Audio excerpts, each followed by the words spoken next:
Evet Adnan hocam, nasılsın, iyi misin? İyiyim. Teşekkürler. Siz nasılsınız? Barış Hocam. Ne var ne Sağ yok? ol, teşekkür ederim. İyi akşamlar hocam. Ne var ne İyi yok, nasıl akşamlar. gidiyor? Vallahi işte şampiyonluğu kutlamalara devam. Şampiyonluk kutlamalarına devam hocam, değil mi? Bitmez. Vallahi bitmez Bitmez. hocam. 2 ay bu yaz sezonu fazla da aslında rehavete de kapılmamak lazım hocam. Bak Okan Buruk maçtan sonra hemen ne Tabii yaptı? canım. Hedef 25. şampiyonluk dedi. Ona göre Evet. hazırlıklarımızı yapacağız dedi. Transferler falan gidecek, gelecekler. Hepsini oluşturacaklar büyük bir ihtimalle. Bugün de zaten yayınımızda transfer haberlerine yer vereceğiz ama şöyle izleyicilerimiz falan bir gelsin. Bizler de biraz ısınalım. Sana gelen bilgiler falan vardır hocam. Şimdi sen listeni Oluyor. yapmışsındır. Duyumlar Aynen. alıyoruz. Duyumlar Aynen alıyoruz. duyumlar geliyordur sana. Gel, gelenler Şöyle olacak. Gidenler olacak. şöyle hocam biraz şampiyonluktan bahsedelim. Yani Evet. kutlamalardan falan bahsedelim. Maçtan sonraki kutlamalarla ilgili işte Florya, daha sonrasında Rams Park falan derken işte olaylar yani ne diyorsun hocam? Senin genel şöyle bir izlenimin, şampiyonluk kutlamaları havalarıyla ilgili izlenimlerin neler hocam? Şimdi şöyle, bu seneki şampiyonluk aslında Galatasaray, mesela Galatasaray için %50 ise, mesela Şampiyonlar Ligi daha önemliyse, Ali Koç'un açıklamalarından, camiayı yerden yere vurmalarından sonra bu şampiyonluk şeref haysiyet meselesi oldu Galatasaray'da. Bak, bu derece önemli oldu. Yani Galatasaray, Avrupa'yı düşünen Galatasaray, şampiyon olalım da başka hiçbir şey istemiyoruz diyecek hale geldi. Bu da Ali Koç'un gereksiz yere işte sahanın dışına çıkması, siyasete sokması takımı, Fenerbahçe'yi gerçekten siyasete soktu. Bunları biz hep karşı geldik. Dedik Fenerbahçe gibi spor kulübü, büyük spor kulübü, Türkiye'nin güzide takımı, dünyaya açılan penceresi dediğimiz Fenerbahçe'yi siyasete malzeme etti maalesef. Bunu taraflı tarafsız herkes bu aynı cümleyi kullanıyor. Evet. Fenerbahçe gereksiz bu siyasi olaylardan dolayı ikinci oldu. Belki Fenerbahçe bu türlü şeylere girmeseydi, girdirilmeseydi bence şampiyon da olabilirdi bak. Çünkü kıl payı kaçırdığı maçlar var. Son dakika yediği goller var. Ha, işte maça çıkmamalar, futbolcuların gerilmesi, hocayla futbolcuların taraflı tarafsız hocaya yüklenmeleri derken Fenerbahçe'yi şampiyonluktan etti. Bu sene şampiyon, yani ben kim şampiyon olursa olsun helal hoş olsun derim. Bak Fenerbahçe'de olsaydı. Çünkü Fenerbahçe bunu demiyor. Hep Fenerbahçe şunu diyor. İşte dış güçler, birileri işte hayalet, şu bu Galatasaray'ı şampiyon yapıyor, bizi yapmıyor. Bunlara gerçekten gerek yok. Hiç gerek yok. Fenerbahçe bu sene, mesela istatistikler var elimizde. Son 3 yıldır en fazla penaltı atan takım. Bak son 3 sezonu hesap ediyorum. Daha geçmişe gitmiyorum. Evet. Son 3 sezon Fenerbahçe, bu sene 12, geçen seneki sezonda 17, ondan öncekinde 12. Yani hep böyle en fazla penaltı atan takım. Şimdi sana bu kadar penaltı veriyorsalar seni kim şampiyon yapmayacak? Seni şampiyon yapmayan kendi içindeki kendindir yani. Rakibin kendin. Ha, bu senede 6 senedir, 4 sene Aziz Yıldırım, 6 senede Ali Koç oldu 10 sene. Ben şimdi buna şey diyorum. Galatasaray'ın rekorunu kıracak gibi geliyor. Yani bir 14 yılı geçecek, 14 yıllık. bir 15 yılı görecek gibi geliyor bana. Aslında bu bu seneyi ben gerçekten çabuk bitsin. Çünkü çok siyasete girmeyelim dedik. Sahanın dışına çıkmasın olaylar dedik. Çünkü çok kırılgan bir dönemdeyiz. Bak, dışarılardaki olan savaşlar, Ukrayna'daki savaşlar, işte Filistin olayları, Suriye, Irak olayları. Bizim Türkiye, bak en son İran Cumhurbaşkanı'nın öldürülmesi. Evet hocam. Biz çok kritik bir dönemdeyiz. Yani biz dedik ki O olaya spor. sen İran'la ilgili suikast mı diyorsun hocam? Tabii tabii tabii. Yani Mossad'la, yani İsrail, Amerika'nın bu işte birinci parmak şöyle tak diye yapıyorlar abiciğim. Bana kimse hikaye okumasın. Evet hocam. Ondan sonra bu türlü olaylardan dolayı bizim Türkiye'de iç barışı sağlamamız lazım. Her zaman diyoruz yani iç dinamiklerimiz, iç barışımız iyi olmalı.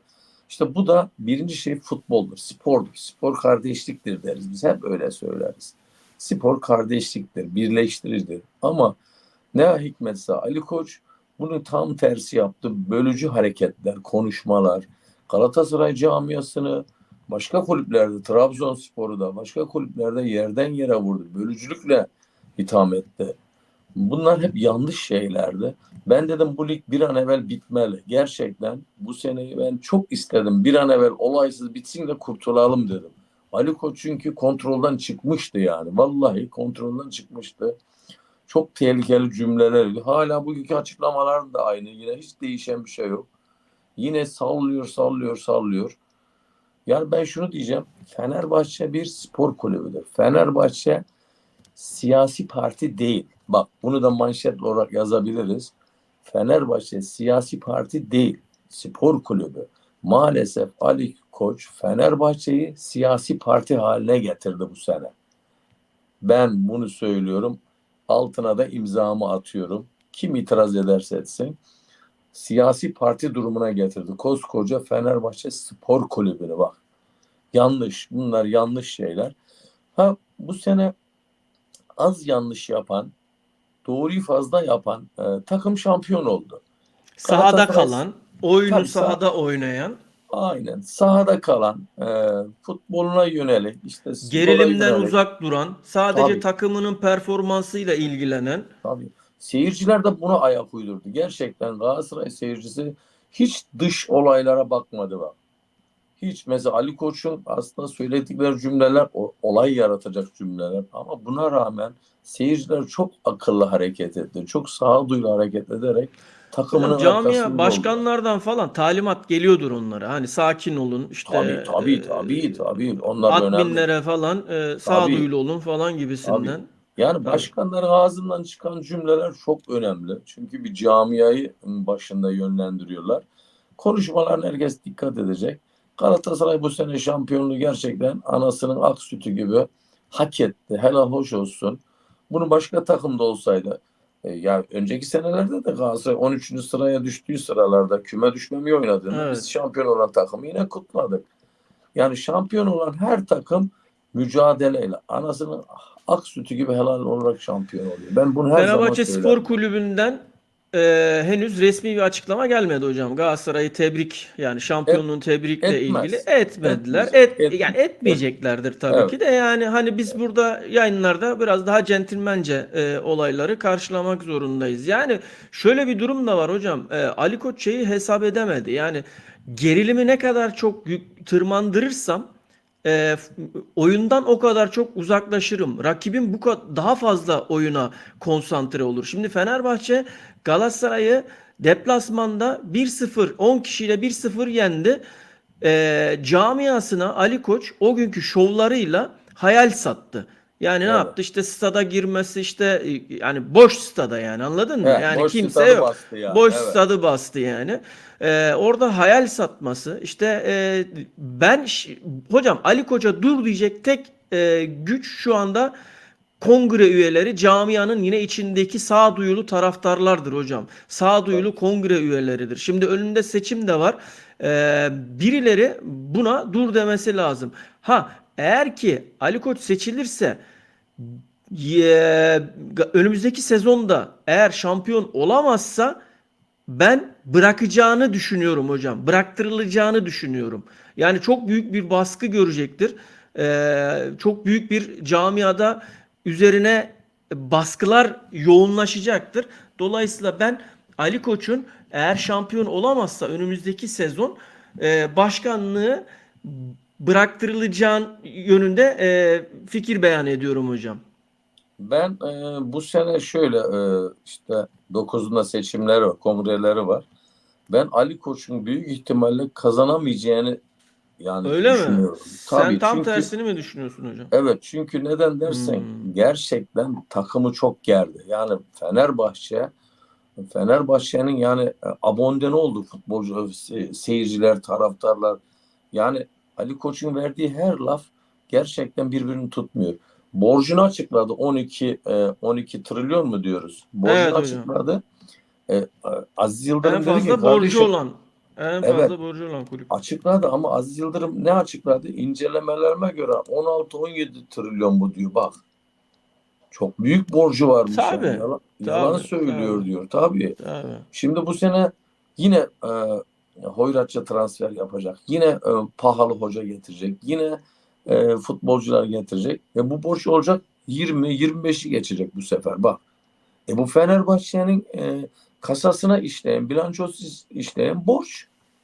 Kim Evet. ödeyecek bunu? Kim ödeyecek? Yine garibim Fenerbahçe taraftarı, Fenerbahçeliler bu borcu üstlenecekler. Ama işte bu ne demek? Takımı iflasa götürüyor demektir. Ben Hmm. yine bunun altında başka olaylar olduğunu inanıyorum. Bunların Hmm. amacı Fenerbahçe'yi satın almak ileride. Bak, He. iddia ediyorum yani bunlar Fenerbahçe'yi böyle iflasın işine getirip kurtuluşumuz işte kardeşim biz alacağız bunu. Biz Fenerbahçe'yi kurtarırız diyecek duruma geri gelecekler. Ben yani kale işten Yani bunu fethediyorlar. yapacak kurum kurum mu yoksa şahıslar mı diyorsun hocam? Yani iş adamları mı çıkacak? Ya Acun Ilıcalı'yla Ali Veya Koç. el altından yani isim Tabii. önde olan isimler mi çıkacak yoksa Yok bunlar hocam yabancı şirket anladın mı? Yabancı şey evet. gibi kuruluş gibi ama altında bunların olduğu bir şey kuruluş satın aldıracaklar yani. Yani City grubun yaptığı gibi yani bütün Aynen. kulüpleri belli bir Aynen. yerde, belli bir bünyede topluyor. Böyle bir Aynen. proje var diyorsun hocam Ali yani. Koç hatta o zarfı hatta hatırlıyorsan biz gerekirse ligden çekeriz dışarıdan takım alırız dedi. Bak Evet. orada aslında alt cümleler yatıyor. Yani biz gerekirse Fener'i de alırız demek istiyor. Yani elimizi taşın altına koyar. Fenerbahçe'yi de satın alır.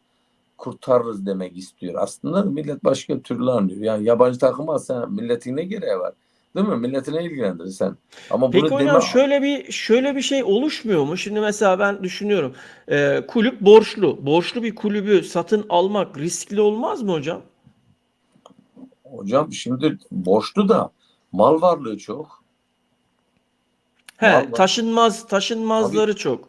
şimdi bir kulüp alan Barış'ım kulüp alan taşınmazlarını da alıyor. Yani İstediği Fenerbahçe zaman satabilecekti. Aynı şey gibi değil. tabii Kongreden işte yok. onay al, onu al, bunu al, oradan onay Mülkiyetini falan alıyor. filan yok yani. Mülkiyetini Mülkiyetini satın tamam. alıyor Orada yani. hemfikiriz hocam. Doğru Ha, söylüyorsun. mülkiyetini alıyor. Fenerbahçe'nin neyi var ne yoksa bilançosunun hepsini satın almış oluyor yani. Evet. O Düzce'deki tesisler, Fenerbahçe'nin işte antrenman tesisleri, arazileri var. İşte gibi gibi bunların hepsini satın almış oluyor. Tapusuyla, mülkiyetiyle yani. Evet. Evet.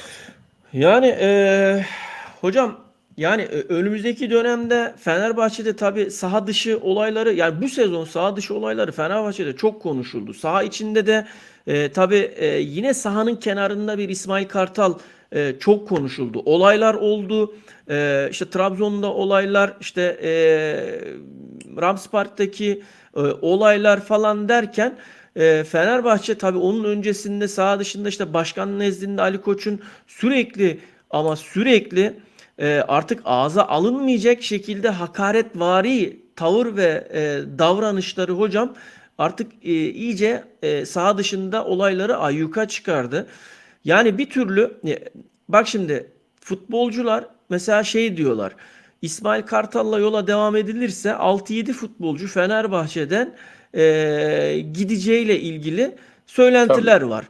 Yani Evet. hani biz İsmail Hoca ile devam etmek istemiyoruz. Zaten 3 aşağı 5 yukarı olaylar o şekilde ilerlemeye başlıyor. Ama öyle bir bilgi aldım ki hocam İsmail Hoca ile devam edilebilirlik durumu da varmış yani. Şimdi o da masadaymış yani. Böyle bir durum da söz konusu.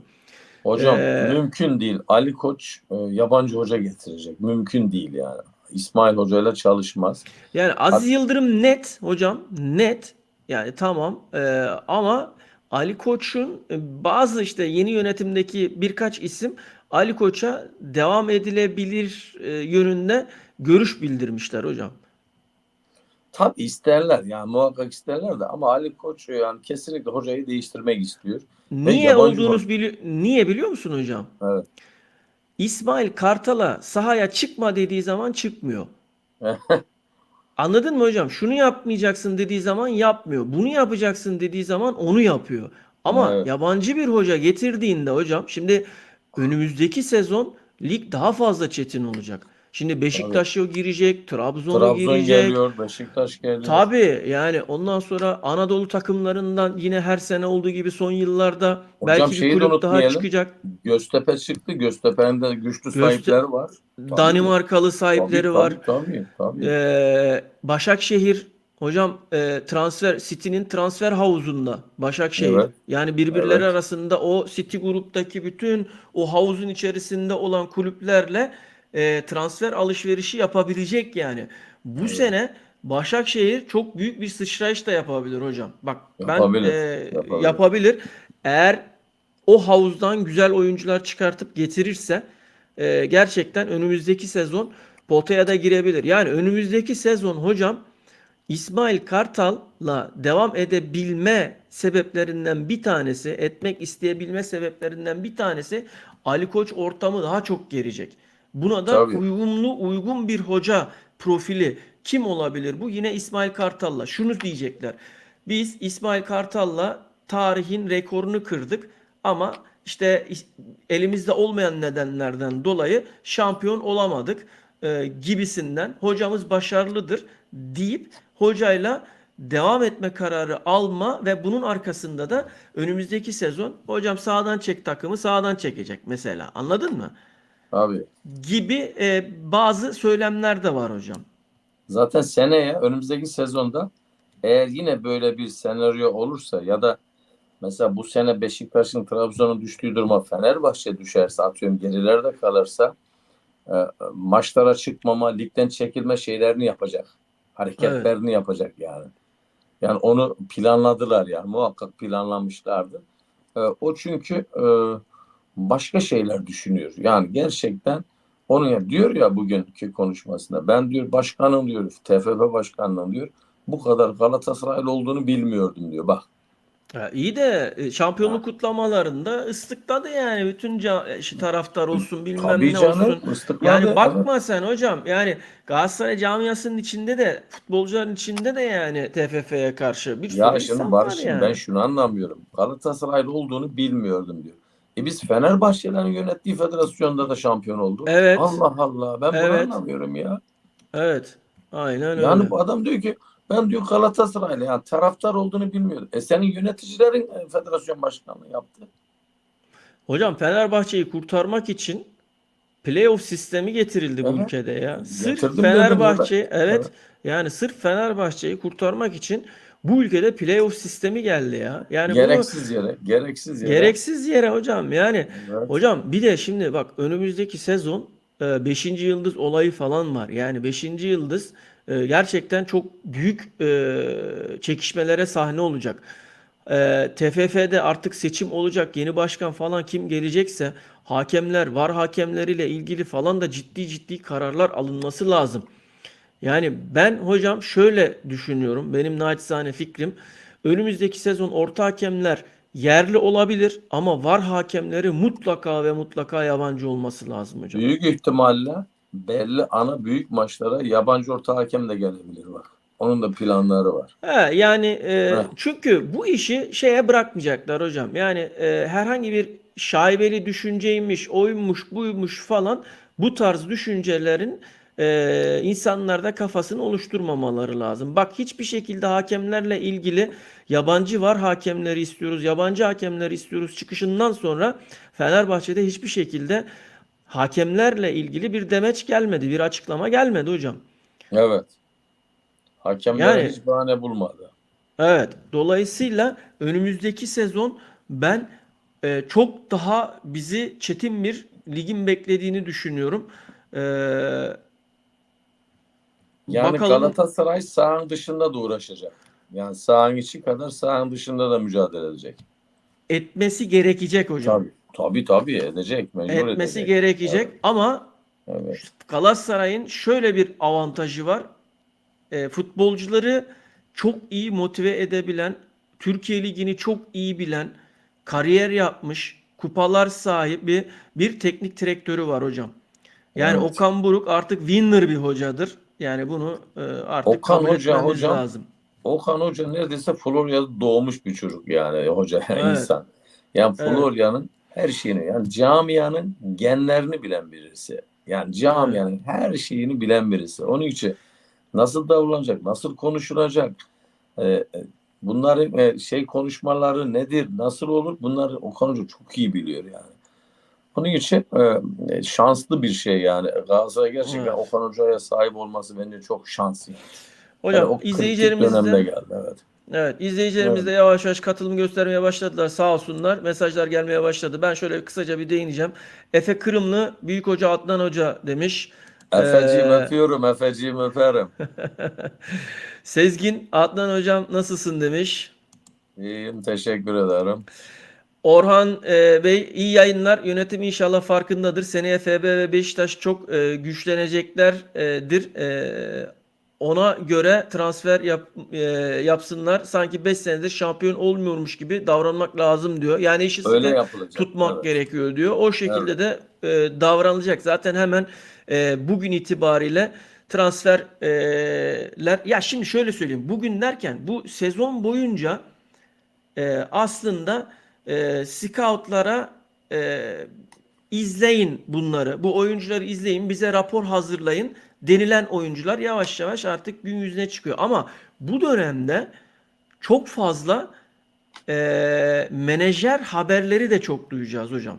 Tabii canım. Tabii tabii. Yani sallama haber, menajerlerden işte medyaya para vererek o transfer görüşmeleri yapılıyormuş haberlerini pompalattırmaları falan menajerlerden bunları çok fazla Basının duyacağız hocam. bombası olacak. Basının Basının bombası olacak. bombası olacak. Tabii. Tabii Yani tabii. bunlarla ilgili zaten kulüp bence Galatasaray hocam çok önceden bu önlemi aldı. Şu an listesi de hazır zaten. Hazır Birazdan hazır. birazdan onlara da değineceğiz. Orhan Bey yine demiş ki her mevki atletik hızlı genç almak lazım. Demiş. Şöyle yapayım. Bazen Emil Brevik, Albert, Baran Big müthiş olur. Var ya kanatlarda demiş. Orhan Bey valla müthiş olur ama işte gelirler mi? Rakamlar ne çıkar? Onlarla ilgili rapor alındı mı? Yani şöyle olması lazım. Şimdi bazen kağıt üzerinde çok büyük isimler vardır ama sezon içerisinde onları izlemek de lazım. Şimdi o sezon kaç maça çıkıyor, işte kaç kere sakatlanmış, kaç kere dönmüş, işte geçmişi. Ya birçok hocalar bunu illaki özel olarak izletmeye gerek yok. Mutlaka biliyorlardır ama yine de her şeye rağmen daha ince bir rapor hazırlanması gerekiyor diye düşünüyorum. Hocam yavaş yavaş böyle ısındık. Yayınımıza önce şeyle başlayalım. Okan Hoca sözleşmesini yeniledi hocam. Bununla ilgili senin elinde Yenilenmişti aslında. evet Kasada yenilenmişti. Kasada duruyordu. Zarftan çıkarıldı hocam. haber Ee, yapmıştık onu biliyorsun evet programımızda. evet Evet. programında haberini yapmıştık. İmza Evet. hazırdı zaten. Hocam maaşında da iyileştirme yapıldı. Tabii. Senin eline gelen rakam var mı hocam? Bu konuyla ilgili söylemek istediğim bir şey var mı? Yoksa ben Hocam şöyle zaten geçen sene iyileştirme işler de 30 milyondu. 30 Bu sene milyondu. bu sene 50 milyona çıkardılar ama bu bonuslarla 60 milyon. Zaten Evet hocam. net 60 milyon yıllık alacak. 2 yıllık sözleşme imzalandı. Evet hocam. Yani bu Evet. demek oluyor ki Okan Hoca 2 yıl daha Tabii. Galatasaray'ın Tabii. başında Futbol Spor Kulübü'nün Çünkü başında şöyle teknik direktör olarak devam e, edecek. şimdi de Okan Hoca'ya bu jest yapılırken Galatasaray tüm iç transferlerde tüm futbolcuların sorunu halletti. Halletti. Maaşlarını iyileştirdi. Transferle yeniden imza yap, sözleşme imzaladı. Galatasaray'ın şu anda e, iş transferde hiçbir sorun yok. Sadece Okan Hoca kalmıştı. Okan Hoca'yı zaten şampiyonluktan sonra açıklayacaklardı. Onu söylemiştik zaten. Evet, evet, Okan Hoca evet. da şimdi tatiline rahat kafayla gidecek. Listesini verdi yönetime. İstediği futbolcuları. Satılabilecek futbolcuların rakamını bile verdi. Bunun altında satmayın. Üstünde satarsanız satabilirsiniz diye. Yani güzel bir hem yöneticilik de yapıyor yani. Aynı Dursun Başkan'ın yardımcısı gibi yani neredeyse. Yani Barış Alper'e atıyorum 15'e satacağınıza satmayın diyor mesela gibi. Ama 30 verirseler, 25 verirseler verin diyor gibi mesela. Ondan sonra alınacak futbolcuların listesini verdi. O da şimdi tatiline çıkacak. Bir kafa dinleyecek, rahat edecek. Oğlunun da zaten kaburgaları kırılmıştı. Ona da Evet geçmiş hocam. olsun diyoruz, evet. Geçmiş olsun diliyoruz ona da. İnşallah Evet. Ali düzelir bir an evvel. Evet. O iyidir yani. Okan Hoca ile devam edilmesi süper olur. Hocam şöyle, Orhan Bey çok güzel bir konuya değindi. Evet duyduk, haberimiz var. Şöyle diyor, siz duydunuz mu bilmiyorum. Dursun Başkan dengeli transferler yapacakmış. Eğer öyleyse hemen bırakıp gitsin. Ocak ayındaki gibi transferler yapmazlar inşallah. Okan ve Dursun Başkan biraz vizyonsuzlar. Şimdi şöyle, Dursun Başkan'ın dengeli transfer yapmak istediğini biliyoruz. Evet. Ocak ayıyla ilgili de gelecek olursak şöyle bir durum var. Yani Ocak ayında Sacha Boey'in gitmesi bütün dengeleri alt üst etti ve panik transferi yaptı Galatasaray biraz. Yani Tabii bir de orada çok aceleci geç transfer yapıldı. geç Çok geç. transfer yaptı. Yani Tabii. hem panik transferi hem de çok artık transferin son günlerine doğru falan yaptı. Ama bu defa yaz transferi tamamen çok farklı olacak. Hepsi izlenmiş, hepsiyle bir ön görüşme yapılmış, hepsinin fikirleri alınmış, kulüpleriyle görüşülmüş. İşte varsa bonservisi olanlar bonservisleri sorulmuş. Ondan sonra scout ekipleri tamamen oyuncuları izlemiş, tam rapor getirmiş bir şekilde. Okan Hoca da zaten orta sahaya 6, 8, 10 numara kesinlikle ve kesinlikle oyuncular istiyor. Sağ bekte bir kişi daha istiyor. Ondan sonra açıkta yani kanatta bir oyuncu daha istiyor. Bir kaleci yedek, iyi bir kaleci yedek ve forvet yedek durabilecek. İyi isimler ama bunlar. Yani Hocam iki takım oyuna yapmak istiyor. girdiğinde iki Galatasaray iki takım. takım yapmak istiyor. Ha. Şimdi aynen Hah, yani iki bütün takım bunlar yapmak istiyor. Evet. ama iskeleti koruyup Tabii, tabii. iskeleti koruyup mümkün olduğunca bunların üzerine katarak gitmek istiyor. Ama tabii şans verdiği oyuncular da eğer önündeki oyuncuyu kesebilecek performans gösteriyorsa Okan Hoca da formanın hakkını hak edene verebilen bir hocadır yani. Bunu da Evet. unutmamak lazım. Bu sezon yani 2 sezondur bunu zaten çok fazla gördük yani.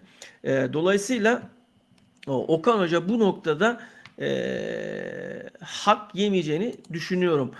Bu işi ilk defa mı yapıyorlar? Ben panik transferine katılmıyorum. Yapmayın. Size uymuyorsa hani Galatasaray'ın bir kuruşu sokağa atılmıyordu lafta demiş. Ya evet tamam doğru ama işte bazen Hocam olmayınca olmuyor işte. Tutmayınca Orhan Bey'e tutmuyor şöyle de Orhan Bey. cevap vereyim. Evet. Transfer döneminde Galatasaray yasağı vardı. Yani transfer Evet. yasağı vardı. Limite takılmıştı. Evet. Futbolcu satmadan alamıyordu. Yani Evet. yaz transferini Galatasaray'ın büyük şeyi o oldu. İşte bu panik transferler dediğimizde işte acaba tutar mı? Çünkü uygun alındı bu Dembele gibi Evet. futbolcuya falan. Evet. Acaba tutar mı diye alındı yani. Şimdi Dursun Başkan'ın temkinli olmasının sebebi şu. Mesela çekirdek kadro, ana kadro e, kalacak yani Kalacak. korunacak. Şimdi 10 tane böyle futbolcu toplayacağımıza 3 tane 4 tane az futbolcu yani her sezon en az 30 maç oynayacak futbolcu alalım. Evet. Bunun şeyi temkinli dediği odur yani Dursun Başkan. Yoksa Dursun Başkan çilek yıldız transferini Çilek sever. tabi var. Tabii O da var var. yani Birazdan var. onları konuşacağız. Var hocam Tabii var. var. Onun için yani 10 tane 12 tane topçu alacağımıza diyor. Bunu 4-5 tanesini yıldız alalım. Yani Yıldız çünkü aynen. Galatasaray'ın şu anda şampiyonluk bitti. Dün kutlandı. Madalyalar, kupalar alındı. Bugünden itibaren Şampiyonlar Ligi kadrosu kurulacak. Bak Çeyrek final hocam. tabii Hedef çeyrek final hocam. tabii. Çünkü Galatasaray'ın kasası şu anda dolu. 240 milyon TL bu şampiyonluktan ücret alacak. Şampiyonlar Ligi'ne girdiğinde zaten çok büyük paralar yani 30 milyon euro, 40 milyon Daha euroya bu işin yakın. sponsorları var hocam. Tabii. Sponsorlar da Ya var o yani. ayrı. Zaten Gelecek yani. şimdi stadın kombinelerinin satışlarına falan büyük para geliyor. Forma satışları zaten rekor elinde Galatasaray'ın forma satışları. Bir de gerçekten birkaç tane en az herhalde bir 3 tane futbolcu iyi paraya gidecek, satılacak yani. Biz Evet. gitmek isteyen futbolcular da var. Onlara da değiniriz. Galatasaray'ın kasası dolu. Onun için Galatasaray akıllı transfer yapacak. Bunun yanında bir iki de genç yıldız adayı yabancı futbolcular var. 19 yaşlarında mesela kanat oyuncuları. Onları da böyle derliye toplayıp aldığı zaman Galatasaray çok iyi bir kadro oluşturacak. Mecbur oluşturacak yani. Bir de bu sene sezonu geç açacak. Ağustos'un 23'ü gibi açacak, 21'i gibi açacak. Geçen sene çok erken açmıştı çünkü Çok erken açmıştı. Evet. çok ön eleme oynadı. Ondan sonra transferlerin çoğu oynamadı o ön elemelerde Evet. zaten. Evet. Evet. Galatasaray onun Evet. Evet. sıkıntısını yaşıyor. Bu sene rahat. Galatasaray'ın eli Rahat. güçlü. Yani Yaz kampına arkadaşlarımız çoğunu yetiştirecektir tabii Galatasaray tabii yani. muhakkak kampa yetiştirir yani. Çünkü Hı hı. temkinli dedikleri odur yani. Evet. Şey demiş Orhan Bey. Yani yaz başında doğru söylüyorsun. Yasağı vardı. Ben ondan bahsetmiyorum. Ocak transferinden bahsediyorum. Adnan Bey doğru mu demiş yani. Ocak transferine fazla ben de karşıyım. Yani tamam Evet. mesela Doğru doğru. Köln alındı Ocak'ta. İyi çıktı mesela. İdare eder. Yani sezonu en İlla. azından o Tabii yani. bölgede idare Çünkü etti yani. o Ama bölge o çok yer mesela hocam. O yer adam Afrika Kupası'nı kazandı geldi mesela. Ha sakat geldi o oldu bu oldu ama tabii sakat geldi. Sakat yani geldi. ben hocam Afrika Kupası'nda o yeri izledim. Yani baktım burada maçlarını falan. Şey dedim yani işte konuşulmaya falan başlandı. Duyumlar falan gelmeye başladı. Dedim ya bu oyuncu bize olmaz. Çok atletik değil yani. Hantal bir Vallahi, oyuncu. evet. Olmaz dedim. Sonra sakatlandı, geldi falan işte uymadı da zaten. Olmadı da yani. Yani Orhan Galatasaray'ın Bey şansı Ocak ayından itibaren Kaan Ayhan'la Barış Alper gibi bir futbolcunun çok jokerlerin çok olması. yönlü, Tabii. çok yönlü oyuncuların Heh, olması hocam. tabii. Evet. Tabii. Orhan Bey bir de şunu anlamıyorum. Okan Hoca'ya kalsa hiçbir oyuncu gitmesin istemiyor. Kim gidecek ben mi anlamadım. Yani ya şöyle başarılı bir kadroyu hiçbir hoca kaybetmek istemez. Tabii. Tabii. Neticede skor elde eden oyuncular bunlar. Dolayısıyla bak Ziyech'i bile Okan Hoca tutmaya çalışıyor. Evet. Yani Ziyech'i bile kadroda tutmaya çalışıyor ki Ziyech sezon geneline baktığımızda 3-5 maç haricinde işte Şampiyonlar Ligi falan maçlarına da baktığımızda O yani da hayal onun kırıklığı transfer yani evet neredeyse. onu Evet. da hayal kırıklığı diyebiliriz. Tabii Ama tabii Okan Hoca tabii. diyor ki ben diyor Ziyech'i de tutmak istiyorum bu kadroda diyor yani. Evet. Tabii. Evet Adnan hocam listen Şimdi o önünde. Evet şimdi buyur hocam hocam. bu kulüpler spor kulübü olmasının yanında ticari kulüplerde yani. Böyle Tabii ki. düşünmek lazım. Yani bunlar sadece spor kulübü açtı bunlar. Bunlar dünyada taraftarı olanlar, dünyada piyasası olan takımlar. Bunlar futbolcuyu her an değerini bulan her futbolcusunu satar. Satarlar Tabii yani tabii muhakkak. tabii tabii. Yerinde doldururlar bak. Yerinde aynı kalitede futbolcu alacak güçleri var. Ha işte alınan futbolcu yerine uyum sağlar mı? Uyum Sağlamaz sağlar mı? mı? İşte evet Bu hocam soru o var. işaretli olur. Onun haricinde Evet. yoksa Galatasaray'da mesela bir Kerem Aktürkoğlu bence e, kalması mucize. Bak. Çünkü Hı veda hı. etti çünkü. Adam Hı hı. hala kendi içinde savaşıyor. Kendi ne yapıyor ben anlamadım. Bu kadar duygusal, bu kadar fevrilik olamaz. Yani taraftar alkışlıyor, çağırıyor. Adam mutsuz. Yani ne istiyor anlamadım. Hı hı. O büyük ihtimalle gidecek. Nelson'un da kafası gitme taraftarı zaten. O hep bir Nelson'la senedir ilgili şey var hocam. Bu evet, kutlamalarda ailesine bir saldırı oldu Nelson'un. Daha evet. sonra bugün bir açıklama yaptı Nelson. Yani çok kızmış belli ki. Yaptığı açıklamalar falan böyle Galatasaray yani o saldıran kendini bilmez Galatasaray taraftarına belli ki mesaj Acaba gönderdi. acaba Galatasaray taraftarı mı? O gerçek Galatasaraylı mı? Saldıranlar. Heh. Yani Gerçek hocam evet yani o da gerçek var. Galatasaray taraftarının Nelson'la hiçbir sorunu yok hocam. Hiçbir futbolcu. Kerem'le de Yok sorunu yok. futbolcuya değil de Evet. ailesine bir şey olmuş hocam işte. Ya Yani orada ne işte ol yani o genele alınmaz yani o birkaç kişi bir kişinin yapma şeyler Galatasaray camiası yapar mı öyle şey yani yakışmaz evet hiçbir kulübe yakışmaz. evet. Üstelik futbolcuların aileleri hepimizin ailesi gibidir yani baksana Mertens'in eşi gitmeyek diye ısrar ediyor Mertens'e bak. Mertens'in eşi burada kal bir yıl daha kal diye ısrar ediyor. Düşün yani insanlar Hı burada hı. ne kadar huzurlu mutlu yani. Onu demek istiyorum. Orhan Bey bize bir transfer haberi verdi sağ olsun. Diyor ki Ali Koç Karim Benzema ile görüşmüş, kesin bilgi diyor. Ya şimdi Görüştü. şöyle Görüşüyor, evet. görüştü evet. Var, iki üç tane daha var. Başka futbolcular da var. Var. Hepsini konuşacağız ama ben şöyle söyleyeyim. Şimdi Karim Benzema'dan önce seçimi bir kazansın. Seçimi Tabii. kazandıktan sonra hocayı açıklasın ve ondan sonra oyuncularla görüşsün. Ama tabii bunları şimdi basına sızdırıyor ki ben Karim Benzema ile görüştüm. Gelecek hocaya da sinyal veriyor. Tabii. Ondan sonra kongre üyelerine de sinyal veriyor seçim için. Yani ben öyle bir takım kuracağım ki dedi benim şampiyonluk sözü vermeme gerek yok gibi bir açıklama yaptı yani. Yaptı. Sezon başında öyle yaptıydı zaten. Evet 6 yıldır hep Evet. duyuyoruz yani bunları Hep da. yaptı. Mesela şöyle, Saadettin Saran adaydı çekilmeden önce. Saadettin Evet. Saran. Bu Antonio Conte var, İtalyan hoca, teknik direktör Conte biliyorsun. evet. Conte'nin ailesi de geldi. Kızı da Evet. geldi. Evet. Beykoz'da evi de beğendiler. Bak, anlaştı. Evet. Evet. Yani Saadettin Saran'ın hocası Conte'ydi.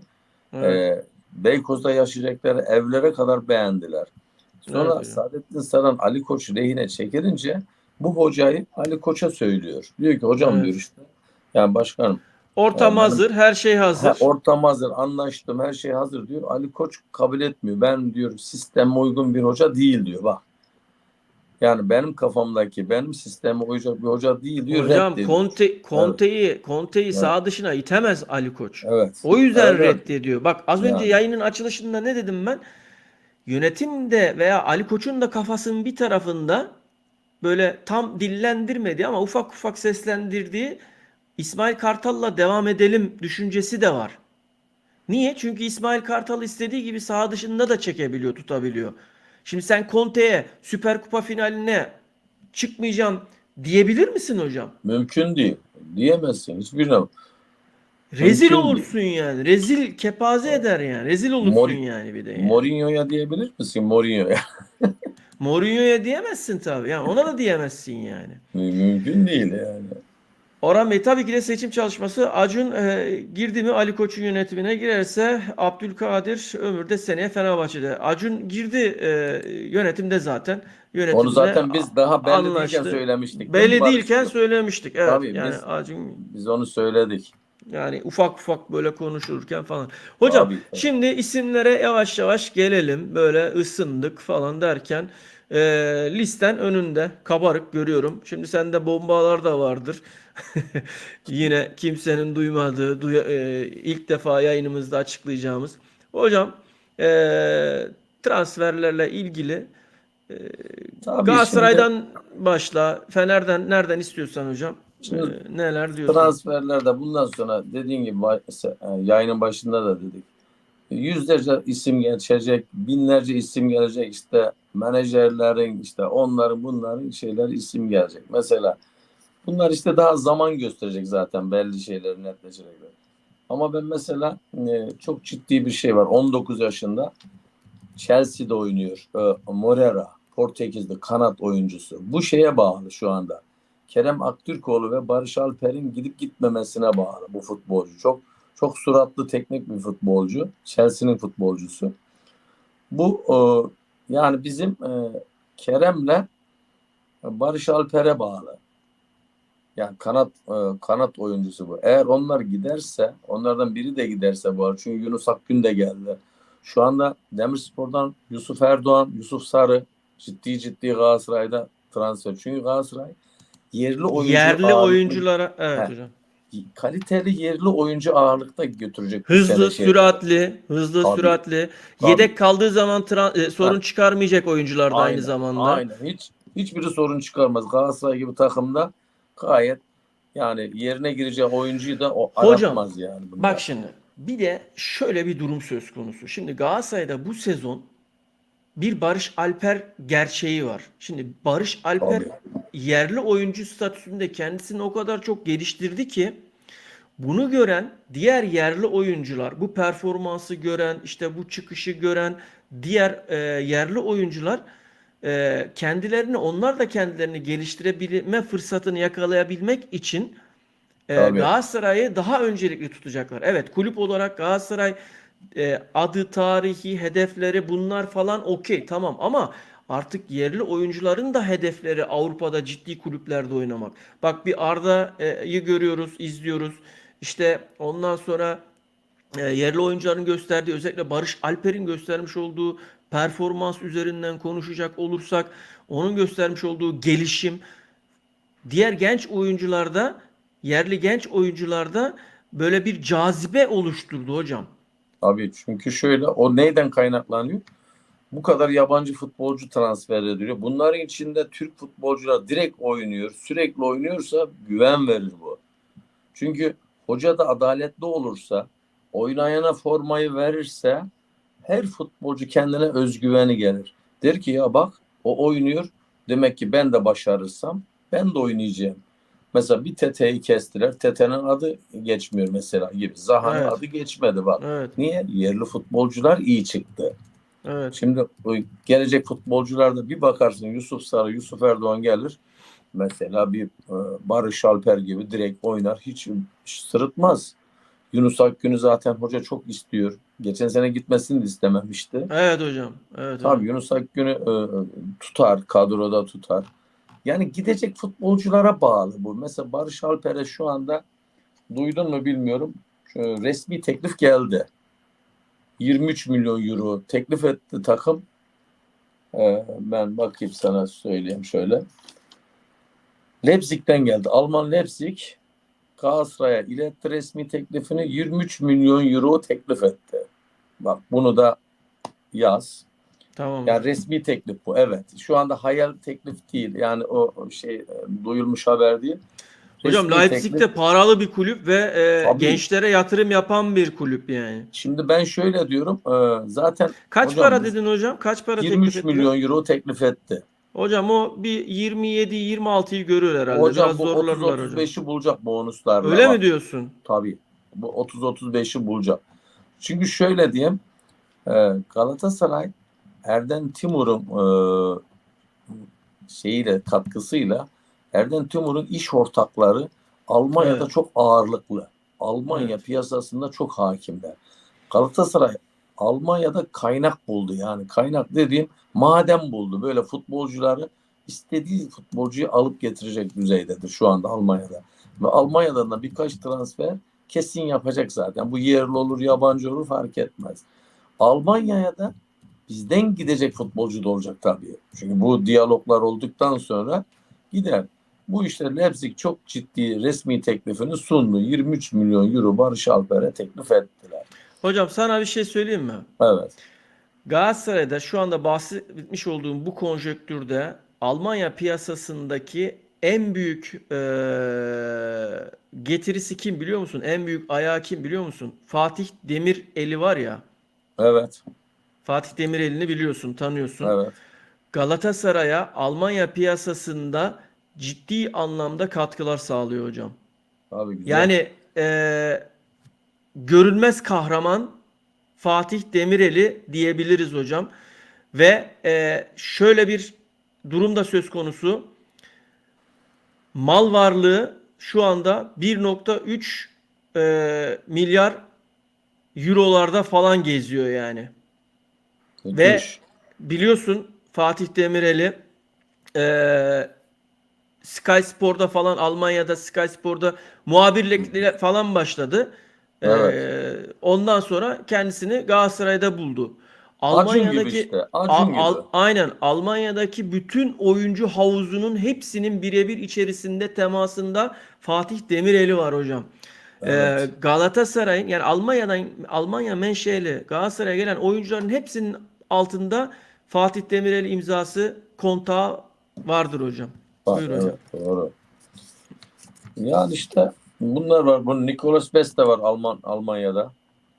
Kanat oyuncusu. Bu da kanat oyuncusu. İşte çok güzel kanat oyuncular var şu anda Galatasaray'ın elinde Evet. ama işte gidecek yine futbolculara bağlı. Yani eğer şimdi Kerem gitmezse, Barış gitmezse bunları almaz Galatasaray zaten. Neden alsın? Evet. Ondan sonra muhakkak bu stoperlerden birisi gidecek. Bunun büyük ihtimalle Nelson gidecek galiba. Çünkü bence çok ciddi yani. Şu anda Kerem'le Nelson ciddi ciddi gidecekler. E, Nelson'un yerine var.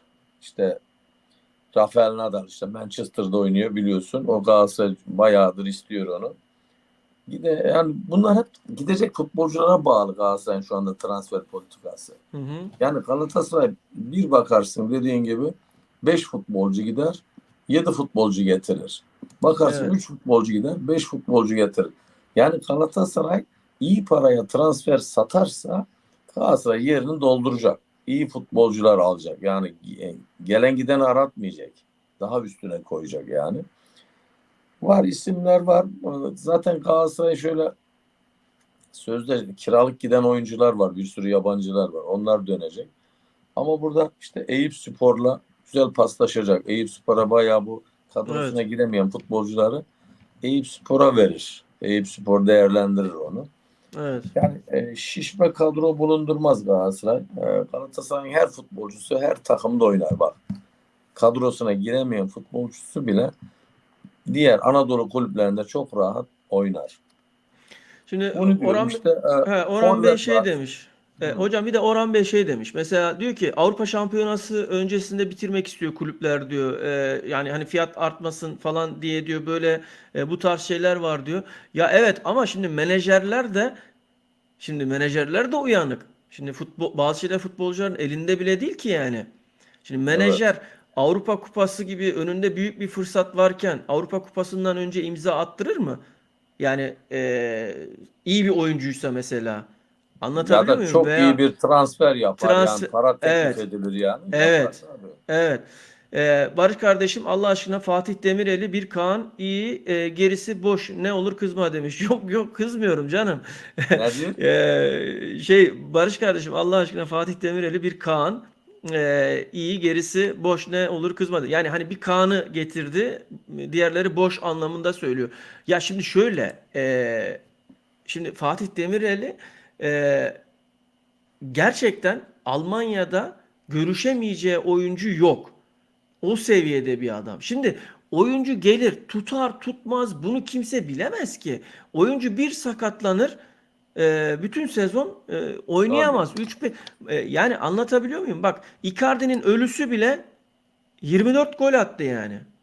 Tabii. O da kaç maç oynamadı. Kaç Morali maç bozuktu, oynamadı sakattı. mesela. Tabii. Morali Tabii. bozuk o bu falan. Tabii. Şimdi tutunca tutuyor, tutmayınca da tutmuyor mesela. Şimdi Kaan Evet. geldi ama Kaan iyi bir Galatasaraylı. İyi ki gelmiş. İyi ki gelmiş. Çok yönlü bir oyuncu. Ama Çok mesela jokerdir. şey Joker. öyle değil. Of. Demirel. Dayı öyle değil. Yani dayı Ha, diyeyim yani. Kerem. Mesela Kerem. Ee, Dayı ben şimdi bir şey diyeceğim. Belki inanmayacaksınız ama Fenerbahçeli.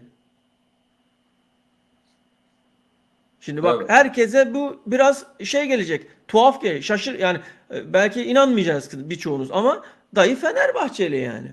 Evet. Ha o Hakan Çalhanoğlu da şu anda adı kötü geçiyor. oyuncu mu? Değil. Hocam Evet. Hakan Çalhanoğlu yok. Kendi açıklama yaptı zaten. Bir ilk ağızdan da. Ya tamam Hakan hani gelir gider kulübe çıkar falan filan ama şu an Hakan için çok erken hocam. Gelmez de yani zaten. Mümkün değil. Güç yetmez. Yani şöyle imkan da yetmez açıkçası. Yani şu an onun piyasası hocam 50-60'tan aşağıya gitmez yani Hakan. Hocam ben Öyle diyeyim sana bir yani. şey diyeyim mi? Hakan Çalhanoğlu'na 20 milyon versinler yine almasınlar. Ben istemem. Ya tamam o Çünkü ayrı bir mesele. Oyun sistemine Galatasaray'da uyar uymaz tamam onlar. Galatasaray'daki dinamikliği yerine getiremez yani. Gerçekten çok yumuşak futbolcular bunlar. Galatasaray'a bu türlü futbolcular oynayamıyor, gitmiyor nedense. Evet. Şimdi Yani Portekiz'de bir orta saha var hocam. Ben de şimdi notlarımı aldım. Concelo Franco. Konç- evet şeyde Manchester'ın futbolcusu. Barcelona'da oynamıyor mu? Tamam, Evet hocam. Yani tamam. orta saha. Şimdi 30 yaşında. aynen hocam. Bununla şimdi bir temas var. Bunu Bakalım. kiralık düşünüyor Galatasaray. Kiralık. Evet hocam. Bonservisi yüksek biraz. Evet. Evet. Şimdi bazı oyuncular kiralık olacak. Bazıları Tabii şimdi tabii şey olacak tabii. hocam. Tabii. Yani biraz daha yaşı genç olacak, yatırım yapar. Ama şimdi yaşlı, biraz daha yaşı ilerlemiş 30'larına falan gelmiş Evet. oyuncularla şey olmaz. Ha gelir kiralık bir sezon denersin, oynarsın. Artık kadroya baktın oturdu vazgeçilmez bir oyuncu. Oturursun masaya, dersin ki devam edelim kardeşim, sen ne dersin? Şartları konuşursun. Yani bu sistem de olabilir yani. Ha, ama çok Evet. fazla kiralık oyuncu kadroya doldurmamak kaydıyla hocam. Yok, O onu zaman da yapmayacak şeyi Galatasaray. kaçıyor Onu zaten yani. yapmayacak fazla. Galatasaray onu fazla yapmayacak. Bak, Toni Kroos zirvede bıraktı diyor. Hakikaten ya. Toni Kroos gerçekten yani. İyi oynuyordu, Peki evet. İyi. peki yani Toni Kroos'un zirvede bırakması, gerçekten zirvede bıraktı yani. Ee, Ne diyorsunuz? Yani ben açıkçası çok fazla anlam veremedim ona ya. Yani devam edebilirdi. Bir iki sene, üç sene, hani en azından mesela Türkiye gibi bir ligde falan filan böyle buralarda oynayabilirdi yani. Rahat oynardı yani. Çok iyi olur. Seneye inşallah ıslıklanmaz bir adam getirmek istiyorsa fazla ısrar etmeyeceksin demiş. Ben sana inanmayacağım bir Fenerli söyleyeyim. Kerem Aktürkoğlu Fenerbahçeli. Ben duyunca Kerem Aktürkoğlu'nun sülalesinin hepsi Fenerbahçeli. Evet. Bak, ben sana söyleyeyim Orhan hocam. Kerem Aktürkoğlu'nun sülalesi hep Fenerbahçeli. Ha, kendisi Fenerbahçeli mi değil mi? Şimdi ben ona bir şey demeyeyim. Yorum yapmayayım ama etrafında sülalesinin hepsi Fenerli. Evet Adnan hocam. Buyur Ya hocam. şimdi ben ya muhakkak insanlar bir takım tutuyor zaten. Muhakkak bir ailede de Fener'de de var, Galatasaray'da var. Bir aile komple aynı takımı tutacak diye Tabii bir şey yok. canım. Tabii tabii tabii. Yani Emre'yi de bir Galatasaray çocukluğundan beri aldı büyüttü. Fenerbahçeliydi. Sonra da dedi ki ben Fenerbahçeliyim dedi. Yani bu olur. Çünkü önemli olan ekmeği yediğin yere ihanet etmeyeceksin. Hangi takımda olursan ol. Yani oynadığın o kulübün kanının son damlasına kadar, terinin son damlasına kadar akıtıyorsan sen hangi takımda olursan ol. Benim için fark etmez. Fenerbahçeli, Beşiktaşlı fark etmez. Bu yani Galatasaraylı bir futbolcu da Fener'de oynasın. Niye? Şeyde Mert Hakan Yandaş da Galatasaraylıydı. Tabii tabii tabii. Yani Tabii. olur, bunlar olur. Yani muhakkak takımlar var. Çocukluk takımları vardı. Tuttukları takımlar vardı. Galatasaray'ın altyapısına yetişmiş Fenerbahçeli futbolcu çocuklar yok mu? Fenerbahçe'yi tutan. Var, olur. O gün şey açıkladı. Fenerbahçe Hocam bir Üniversitesi'nde virgülünü alayım. Çok tamam. özür diliyorum. Arkadaşlar, ben bu yayında yorumculuk yaptığım sürece bizi YouTube kanalında hiçbir zaman birinci sıraya almayacaklar. Diyormuşum, İsmail Kartal gibi açıklama yapıyormuşum şimdi, basın açıklaması falan, şey, Ali Koç gibi. İşte İzlerler. ben başkan olduğum sürece beni kimse şampiyon, bizi Fenerbahçe'yi şampiyon yapmayacaklar falan. Ben bırakıyorum yorumculuğu falan diyormuşum. Arkadaşlar, sizden ricamız, hani izleyicilerimiz de bir anda böyle geldi, görünce bir hatırlatma yapayım istedim. Abone olmayanlarınız varsa abone olup bir de beğeni tuşuna basarsanız çok sevinirim. İzlediğiniz için teşekkür ediyorum. Katkılarınızdan dolayı da sağ olun, var olun. Hocam kusura bakma. Ee, Değinmek istedim hocam. Buyur hocam. Oldu işte bu futbolcular yani ben takım tutmalarından yana değilim. Önemli oynadığı takımın faydası var mı yok mu? Mesela Kerem gerçekten Galatasaray'ın çok iyi futbolcu ve gitsin Galatasaray arar da yani öyle de tahmin ediyorum. Yani Kerem iyi bir futbolcu, iyi bir yıldız oldu. Ama kendi içinde ne varsa bir savaşı var. Yani kendi içinde Kerem bir savaşıyor. Yani çabuk küsüyor, çok duygusal. Bunlar aşması lazım. Profesyonel olması lazım yani. Ee, bilmiyorum. İşte ailesi baskı yapıyor. İşte Arabistan'a gidip yani paraya oyna diyor. Yani para kazanmasını istiyorlar. Halbuki Galatasaray'da da kalsa para kazanıyor. Bedava oynamıyor zaten. Avrupa'ya da gitse para kazanır. İşte Arabistan daha fazla veriyor diyor Arap takımları. Ailesi işte herkesin bir görüşü vardır yani demek Tabii, ki. şimdi görüşü gereği de Ha, biraz tabii. ailesi istiyor açıkçası Ha, yani. birkaç Ama sene şimdi oynasan bile hocam, ömrün kurtarır hocam diyor öyle yani. de hocam, bak ben şimdi buradan yine söyleyeyim. Kerem Aktürkoğlu'na şu anda bir tane kulüpten teklif yok hocam. Evet. Bak, Kerem Aktürkoğlu'na resmi gelmiş herhangi bir tane kulüpten teklif yok hocam. Kerem Aktürkoğlu'nun yapacağı tek şey, kafasını toplayacak Tabii tabii. güzelce. 2024'de Avrupa Kupası'na hazırlanacak. Orada bir şeyler yaparsa Heh, kendini milli takımda gösterebilirse, evet. ha Evet. oradan da gelecek teklifler de gene Avrupa'dan olursa zaten. Evet. Şimdi şeydeki Arabistan'daki adam e, almaz yani. Nereden şey yapacak, bulacak yani. Ki yeni bir menajerlik şirketiyle anlaştı. O da Avrupa'nın en önde gelen menajerlik şirketlerinden bir tanesi. Arabistan'da, Arap ülkelerinde de çevresi çok onun. Arap Yani ülkelerinde de evet. çevresi çok. Tabii Ama tabii. Evet. herkes şeye bakacak.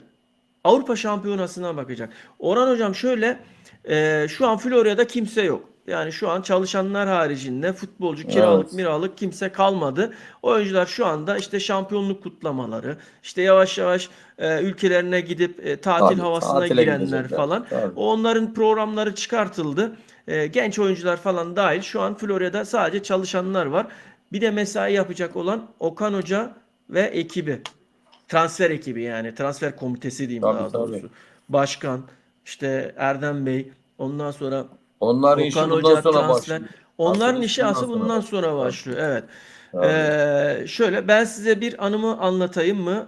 Bu hiçbir yerde yok. 97 askerdim. Çanakkale'de. Otobüsteydim. Ayhan Akman Antep'teydi. Galatasaray gol yedi.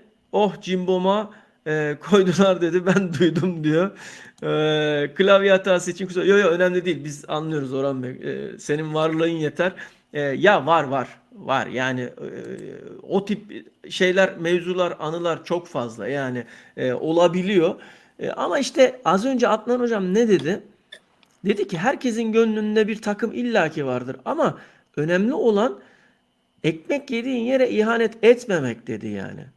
Şimdi Tabii. mesela ne demek istedi Adnan hocam? İşte sen çıkacaksın, işte şimdi Mert kelimesini kullanmak istemiyorum da Hakan Yandaş gibi işte çıkacaksın taraftara. Ya bir tek Fenerli sen misin yani? Bir tek Hı. Fenerbahçe'yi seven futbolcu sen misin yani?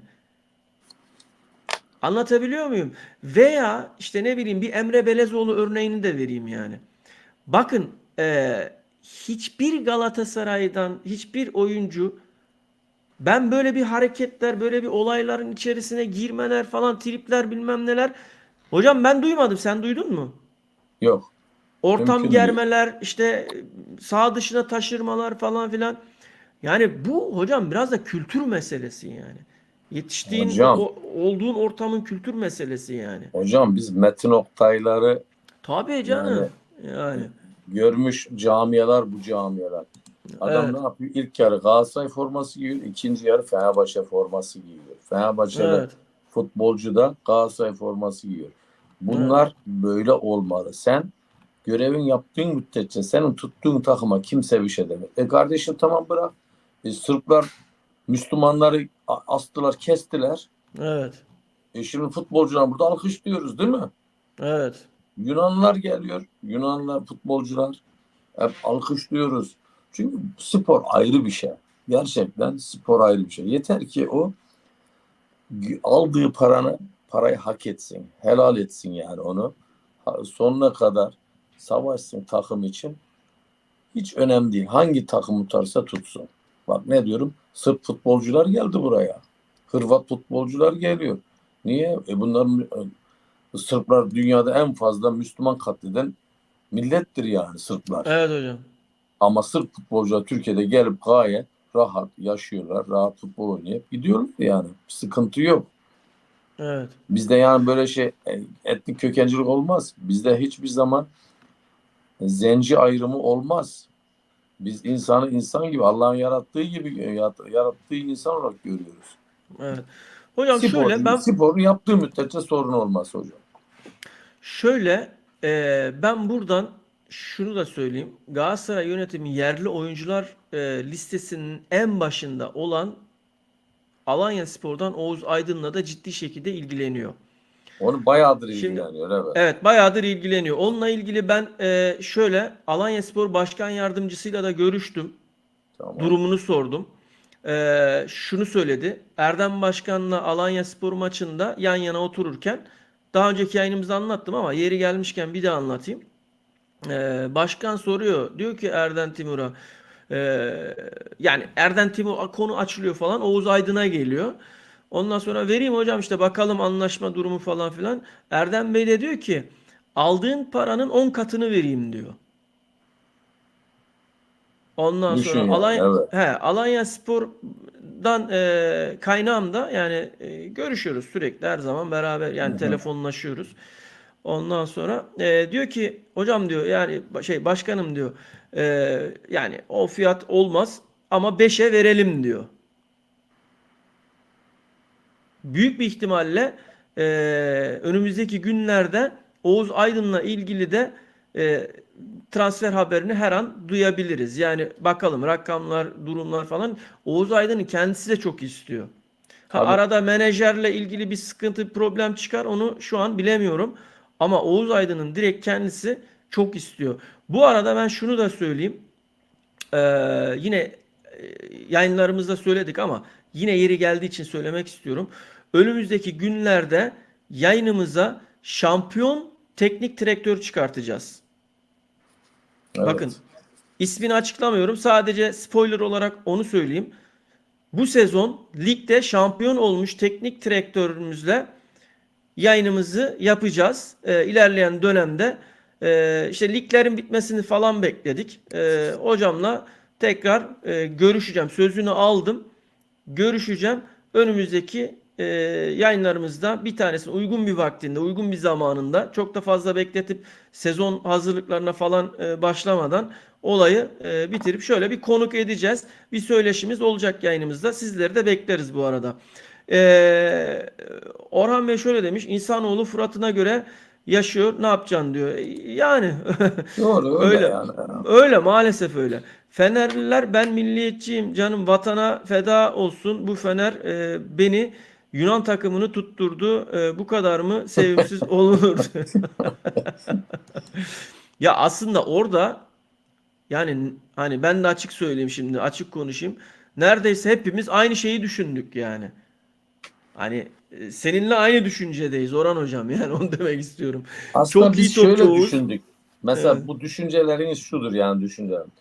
evet, Aslında Fenerbahçe'nin formasında Türk arması var. Ben ondan dolayı saygı duyarım. Bu bir.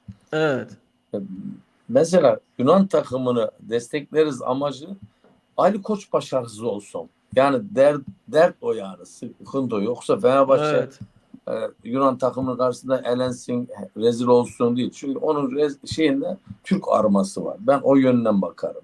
evet. Ama Ali Koç başarısız olsun dediğin zaman işte her şey unutuluyor bu sefer. Her şey unutuluyor yani. Hocam takımın kulübün önüne geçti ya. Ali Koç ismi. Geçti. Gerçekten İyi geçti. maalesef İyi geçti. Evet. maalesef yani Evet. zaten istediği de sanırım bir kaos ortamı Buydu. insan bu Buydu yani bu zaten. şekil yani.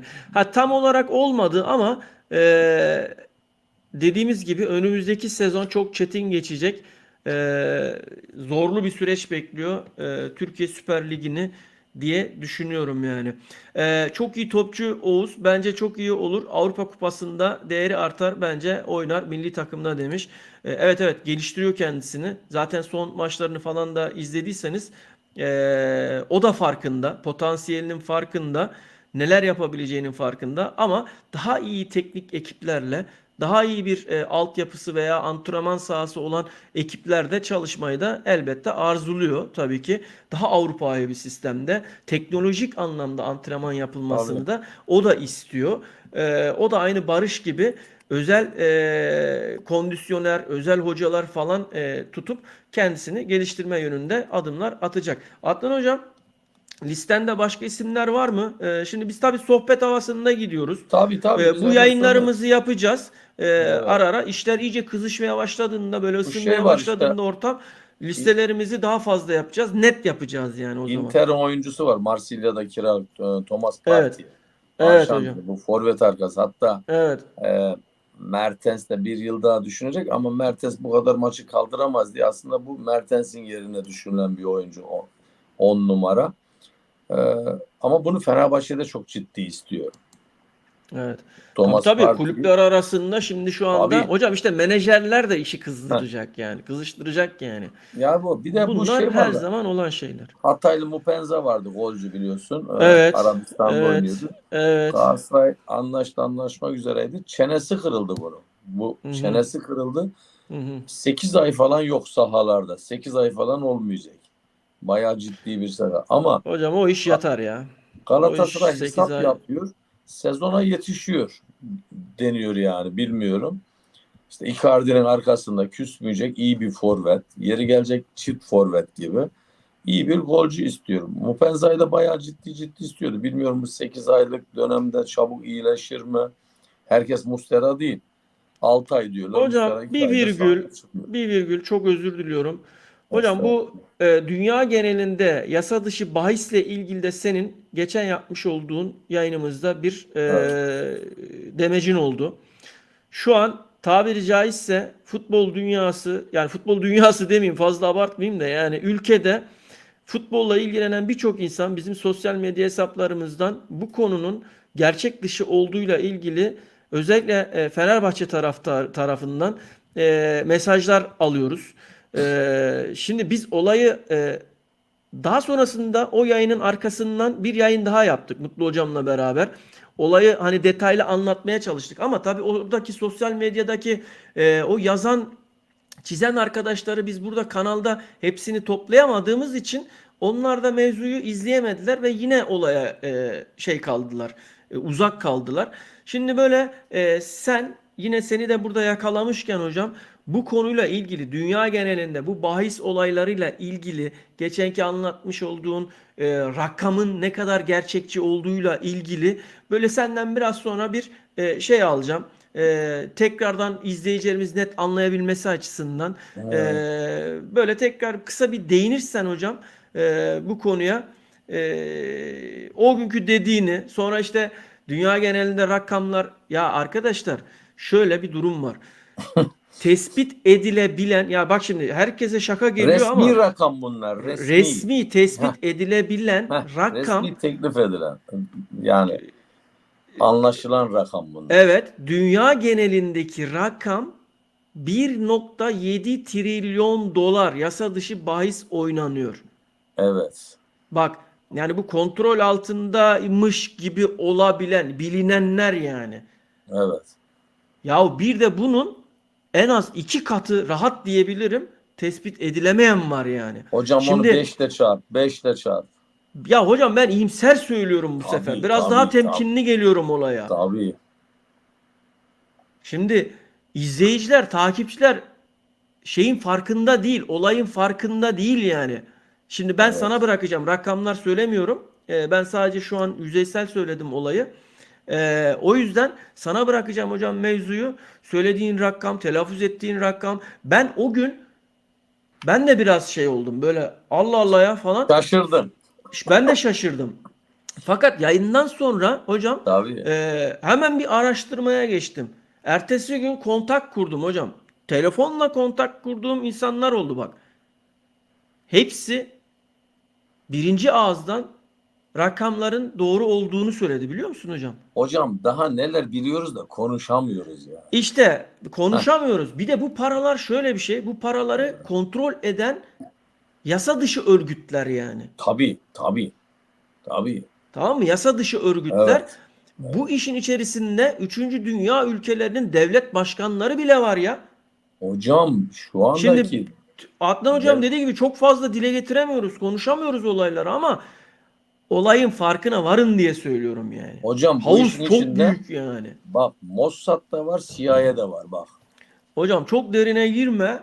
Ha Tamam, Rus anlıyorum seni. Rusya Hepsi var da var. biliyorum. Yani He. bu işin başlarını demek istiyorum yani Aynen aynen organizatörler hocam. diyorum yani. Hocam orada işte senden benden Ha, alıyor parayı, topluyor.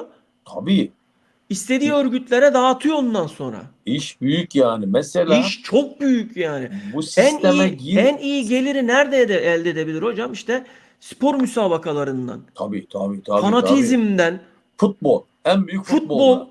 anladın Tabii mı? İşte atçılık, bilmem ne, tabii o bu tabii. falan filan, insanların en çok ilgi gördüğü şeyler. Şimdi bir Amerikan futbolunun oynandığı, orada oynanan bahisleri falan düşünsen hocam. Bir Tabii ya. NBA'de oynananları falan. Evet. Ya bunlarla ilgili belgeseller bile var yani. Evet. Ki şu an bir de her şey dijital. Yani eskiden şeydi. Mesela masa başıydı, telefonlaydı. Şu an Evet. dijital. yakalama şansın bile yani neredeyse sıfır yani. Hocam Yakalananlar da hep küçük lokmalar yani. ben sana bir Başlar değil yani. anımı Hocam anlatayım. buyur. Buyur Ben bir hocam. anımı ben bir anımı anlatayım. O gün İngiltere'den de örnek verdim. Leicester City adam sezon başlamadan önce yatırılan para müthiş bir rakam. Yani müthiş, hayal edilemeyecek para yatırılıyor. Diyor ki işte şu takım bu sene İngiltere Premier Ligi'nde şampiyon olacak diyor. Ve o takım da sıradan bir takım o sezon. Sıradan. Ve o takım şampiyon oluyor abici.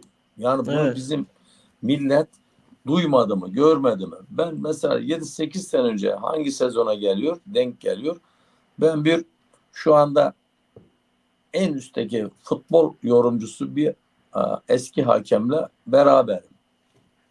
İsim verme hocam. Bodrum'da Aman aman isim verme hocam. vermiyorum. Bodrum'dayız. He, Bodrum'dayız. Oturuyoruz. tamam. İşte Adana'dan şuradan buradan seviyor. Kozanlar, Adanalıları seviyor. Tamam. Hocam dedim kim şampiyon olur dedim. Dedi sen nasıl futbolcusun dedi. Sen nasıl futbol seversin? Nasıl futbolcusun? Bilmiyor mu dedi bak. He. Dedim kim nasıl yani? Dedi Beşiktaş şampiyon olacak bu sene. Bak Beşiktaş'ı yapacaklar dedi. Bak Allah Allah dedim. O nasıl oluyor? Dedi Beşiktaş yani kararı verildi. Beşiktaş şampiyon olacak. Ve o sene Beşiktaş şampiyon oldu. Bir sonraki sezonda Beşiktaş şampiyon oldu. 2 sene üst üste. 8 sene önceki sezona bakın. O ilk şampiyonlukta bu konuştuğum cümle. Daha ligler başlamamıştı. Yani millet diyor ki inanmıyorlar. Arkadaşlar daha ne yapacağız yani inandırma. Ha ben daha ileride bir kitap belgelerle konuşacağız bunları muhabbet Hocam şey edeceğiz. diyorlar. He. Kaynak belge diyor. Kaynak var mı diyor. Tamam mı? Ondan sonra ya şimdi bu işin kaynağı olur mu? Yani bu iş belge sana kim çıkarıp da senin önüne Abi kaynak bunu oynadığı programlar var. Aç bak orada. anladın mı? Orhan Dünyadaki Bey tüm Orhan Bey isim vermiş ama ben şey yapmayalım hocam. yok Aynen. isim vermiyoruz.